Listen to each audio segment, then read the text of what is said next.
Bonjour, French one. Today we're going to talk about what's known as possessive adjectives, which are basically words that show possession. In the English language, we're talking about things like my, your, his, her, and our, and their, as in you say things like my mom, or your cousin, or their brother. And that's why we're bringing these up, is because a lot of times they come up with family member titles. When you describe your family, you don't just say this is the mother, you say this is my mother. So these are really good words to know in relation to those family vocab words.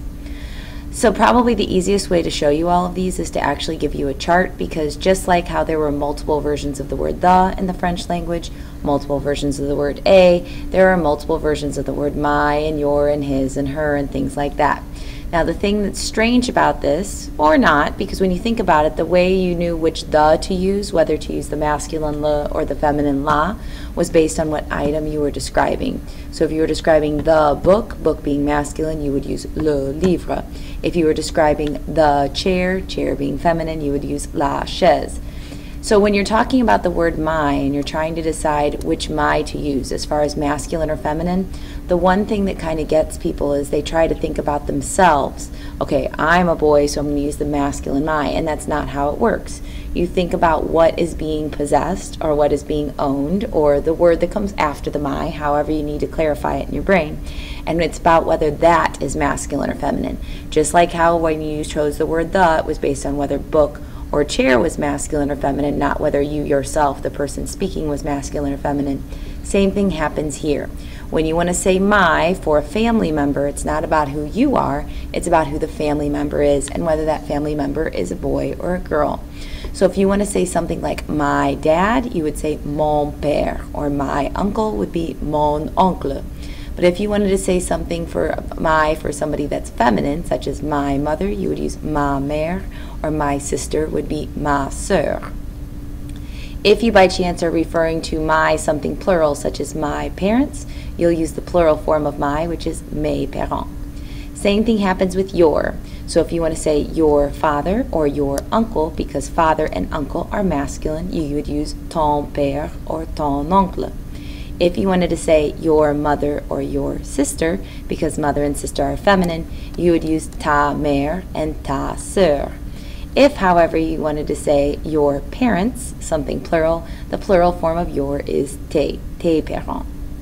The thing that really gets people is this line right here, because the words son and sa both mean his or her. So son can mean his or her, sa can mean his or her, or its for that matter.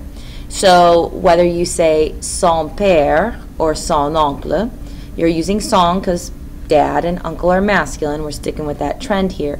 But the interesting thing is son père can either mean his dad or her dad or its dad.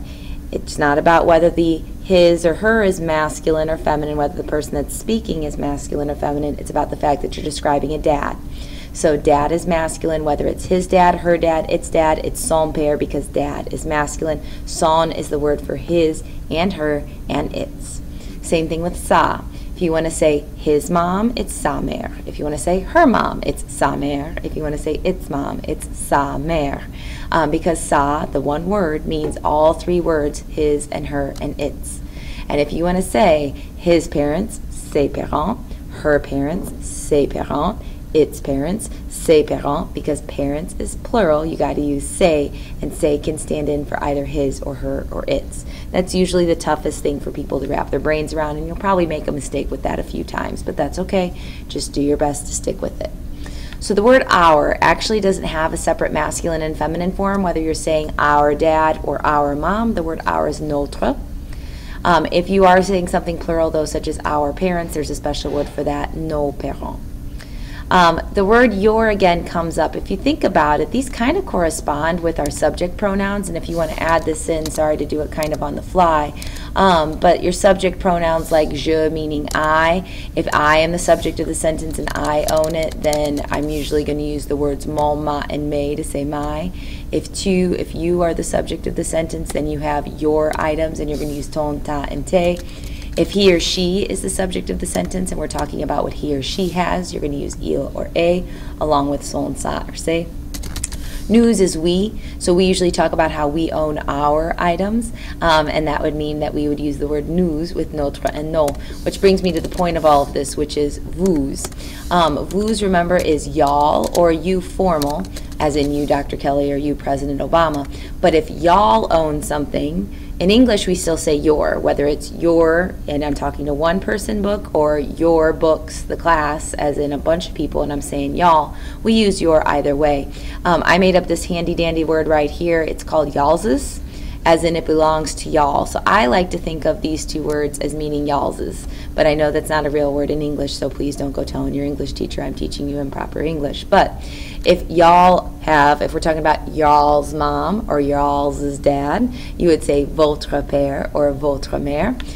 If we're talking about something plural that belongs to y'all, though, it would be something like vos parents for y'all's parents, as in I'm going to see y'all's parents at open house. Again, not grammatically correct in English, but it might help you keep it separate from the ton, tan, te, meaning your. Finally, if something belongs to them, as in ils or elles, then it is their item, whether it's leur père, their dad, or leur mère does not matter, because leur is used whether you're describing a boy or a girl. If it's their parents, it's still pronounced leur, but you can see how we added the S to the N. So definitely get this chart written down and then refer back to it a lot as we're working through some examples today. So a couple of quick examples for you. First things first, kind of filling these into some already created sentences. So if you had a sentence such as, this is my mom. Say, by the way, is just this is my mom. So if you wanted to say my for something like mom, I want you to kind of go through a thought process here when you're trying to do this, and I want you to think about the word my. As soon as you know you want to say the word my, you're going to need to think about which my you need to use, whether it's going to be mon, ma, or me. And in order to choose that, you don't think about yourself, you think about what you're describing. You're describing my mom. Mom is feminine, so you have to make it ma mère.